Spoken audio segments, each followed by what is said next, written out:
ഈ യേശു കർത്താവ് ഇന്നും പ്രവർത്തിക്കുന്നു. നിങ്ങളുടെ പരിമിതികളെ മാറ്റുവാൻ ദൈവത്തിന് കഴിയും. വിശ്വസിക്കുക. ജീവിതത്തിൽ പല മേഖലകളിലും പരിമിതികൾ അനുഭവിക്കുന്നവരുണ്ട്. ഈ പരിമിതികളിൽ നിന്ന് പരിമിതികളില്ലാതെ ഒരു അനുഗ്രഹം എൻ്റെ ജീവിതത്തിൽ ഉണ്ടാകണമെന്ന് പ്രതീക്ഷിക്കുകയും പ്രാർത്ഥിക്കുകയും ചെയ്യുന്നവരുമുണ്ട്. എന്നാൽ ഈ പരിമിതികൾ എൻ്റെ വിധിയായിരിക്കും, ഞാൻ എൻ്റെ ജീവിതത്തിൽ ഇത് അനുഭവിക്കേണ്ടതായിരിക്കുമെന്ന് വിശ്വസിച്ചുകൊണ്ട് ആ പരിമിതികൾക്കകത്ത് ഒതുങ്ങിപ്പോയവരുമുണ്ട്. ഞാൻ പരിമിതികൾക്കതീതമായി അനുഗ്രഹിക്കുന്ന ദൈവം എന്നുള്ള വിഷയത്തിൽ 1 രാജാക്കന്മാരുടെ പുസ്തകം 17-ാം അധ്യായത്തിൻ്റെ 10-ാമത്തെ വാക്യത്തിൽ ഏലിയാവ് എന്ന പ്രവാചകനെ ദൈവം സരഫത്ത് എന്ന സ്ഥലത്തേക്ക് അയക്കുന്നു. എന്നിട്ട് ഏലിയാവിനോട് ദൈവം പറയുന്നു, അവിടെ ഒരു വിധവയുണ്ട്, നീ അവളുടെ അടുക്കിലേക്ക് ചെല്ലുക, നീ സരഫത്തിൽ പാർക്കുക. അങ്ങനെ ഏലിയാവ് എത്തിയപ്പോൾ അവിടെ കണ്ടൊരു കാഴ്ച, അവൻ പട്ടണത്തിന്റെ വാതിക്കൽ എത്തിയപ്പോൾ അവിടെ ഒരു വിധവ വിറക് പെറുക്കിക്കൊണ്ടിരുന്നു. അവൻ അവളെ വിളിച്ചു, എനിക്ക് കുടിപ്പാൻ ഒരു പാത്രത്തിൽ കുറെ വെള്ളം കൊണ്ടുവരണമേ എന്ന് പറഞ്ഞു. അവൾ കൊണ്ടുവരുവാൻ പോകുമ്പോൾ, ഒരു കഷ്ണം അപ്പവും കൂടെ നിന്റെ കയ്യിൽ കൊണ്ടുപോരണമേ എന്ന് അവൻ അവളെ വിളിച്ചു പറഞ്ഞു. അതിനവൾ, നിന്റെ ദൈവമായ യഹോവയാണ്, കലത്തിൽ ഒരു പിടി മാവും തുരുത്തിയിൽ അല്പം എണ്ണയും അല്ലാതെ എനിക്കൊരപ്പവും ഇല്ല. ഞാനിതാ 2 വിറക് പെറുക്കുന്നു. ഇത് കൊണ്ടുചെന്ന് എനിക്കും മകനും വേണ്ടി ഒരുക്കി, അത് ഞങ്ങൾ തിന്നിട്ട് മരിപ്പാനിരിക്കുകയാകുന്നു എന്ന് പറഞ്ഞു.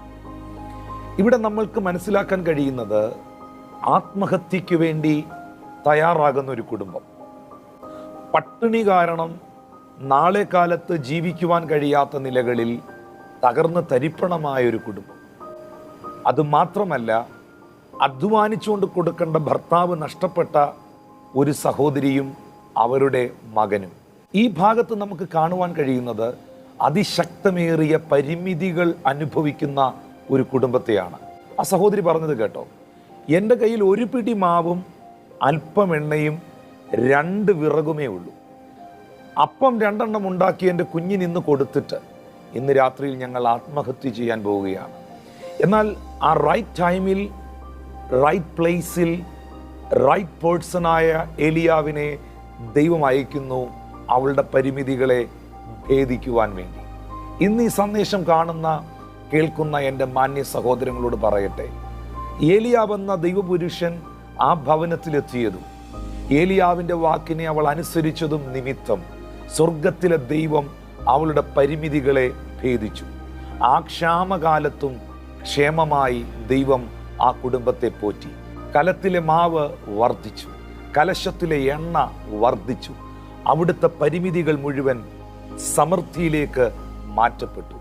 ഇന്ന് ഈ സന്ദേശം കേൾക്കുന്ന എൻ്റെ വാത്സല്യ സഹോദരങ്ങളോട് പറയട്ടെ, സരഫത്തിലെ വിധവയുടെ കാലഘട്ടത്തിൽ പ്രവർത്തിച്ചവനായ ദൈവം ഇന്ന് ലീവിന് പോയിരിക്കുകയല്ല, ഒളിവിലല്ല, മരണപ്പെട്ടിട്ടില്ല. Still is alive. ഇന്നും അവൻ ജീവിക്കുന്നു, ഇന്നും അവൻ പ്രവർത്തിക്കുന്നു. നിങ്ങളുടെ പരിമിതികളെ സമൃദ്ധിയാക്കി മാറ്റുവാൻ, അനുഗ്രഹമാക്കി മാറ്റുവാൻ, നന്മയാക്കി മാറ്റുവാൻ ദൈവത്തിന് കഴിയും.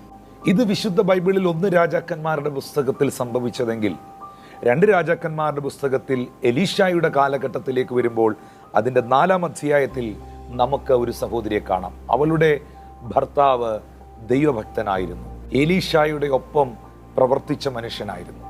ആ വീട്ടിലും കടവും തകർച്ചയും പ്രതിസന്ധിയും ആരംഭിച്ച സാഹചര്യത്തിൽ അതിൻ്റെ 2-ാമത്തെ വാക്യത്തിൽ എഴുതിയിരിക്കുന്നത് ഇങ്ങനെയാണ്, ഇപ്പോൾ കടക്കാരൻ എൻ്റെ മക്കളെ പിടിച്ച് അടിമകളാക്കാൻ വന്നിരിക്കുന്നു എന്ന് പറഞ്ഞു. അപ്പോൾ എലീശ അവളോട് ചോദിക്കുകയാണ്, ഞാൻ നിനക്ക് വേണ്ടി എന്തു ചെയ്യണമെന്ന് നീ പറക. ആ സമയത്ത് അവൾ പറഞ്ഞു, യജമാനനെ, എൻ്റെ വീട്ടിൽ ഒരു ഭരണി എണ്ണയല്ലാതെ മറ്റൊന്നും ഇല്ല. പരിമിതമായ അല്പം എണ്ണയെ എൻ്റെ വീട്ടിനകത്തുള്ളൂ എന്ന് ആ സഹോദരി പറയുമ്പോൾ, വിശുദ്ധ ബൈബിളിൽ നമുക്ക് താഴോട്ടുള്ള ഭാഗം വായിക്കുമ്പോൾ കാണാം, എലീഷ എന്ന പ്രവാചകന്റെ നിർദ്ദേശമനുസരിച്ച് അവൾ വെറും പാത്രങ്ങൾ നിറയെ കൊണ്ടുവന്ന് നിരത്തിയപ്പോൾ അവളുടെ വിശ്വാസത്തിൻ്റെ മുൻപിലും ദൈവത്തിൻ്റെ ആ റൈറ്റ് ടൈമിലും സ്വർഗത്തിലെ ദൈവം ആ കുടുംബത്തിൻ്റെ പരിമിതികളെ മാറ്റുവാനിടയായി. ആ ക്ഷാമകാലത്ത് ആ പ്രതിസന്ധിയുടെ കാലഘട്ടത്തിൽ ആ കുടുംബത്തെ ദൈവം അത്ഭുതകരമായി മാനിക്കുവാനിടയായി. ഇന്ന് ഈ സന്ദേശം കാണുന്ന കേൾക്കുന്ന ദൈവത്തിൻ്റെ പൈതലെ, നിങ്ങളുടെ പക്കൽ പരിമിതമായതേ ഉണ്ടാകത്തുള്ളൂ. ആ അന്ത്രയോസ് പറഞ്ഞതുപോലെ, ഇവിടെ ഒരു ബാലകനുണ്ട് യേശുവേ, അവൻ്റെ കയ്യിൽ 5 യവത്തപ്പവും 2 മീനും മാത്രമേ ഉള്ളൂ, പരിമിതമായ ഭക്ഷണം മാത്രമേ ഉള്ളൂ. പക്ഷേ യേശു കർത്താവ് അതിനെ കയ്യിലെടുത്ത് വാഴ്ത്തി നുറുക്കി പ്രാർത്ഥിച്ചപ്പോൾ അത് വർദ്ധിക്കുവാനും 10,000-ങ്ങൾക്ക് വിളമ്പുവാനും ഇടയായി. ഈ ദൈവം ഇന്നും ജീവിക്കുന്നു. ഈ യേശു കർത്താവ് ഇന്നും പ്രവർത്തിക്കുന്നു. നിങ്ങളുടെ പരിമിതികളെ മാറ്റുവാൻ ദൈവത്തിന് കഴിയും. വിശ്വസിക്കുക, ദൈവത്തോട് പ്രാർത്ഥിക്കുക, ഈ സർവശക്തനാകുന്ന ദൈവത്തിൽ ആശ്രയിക്കുക.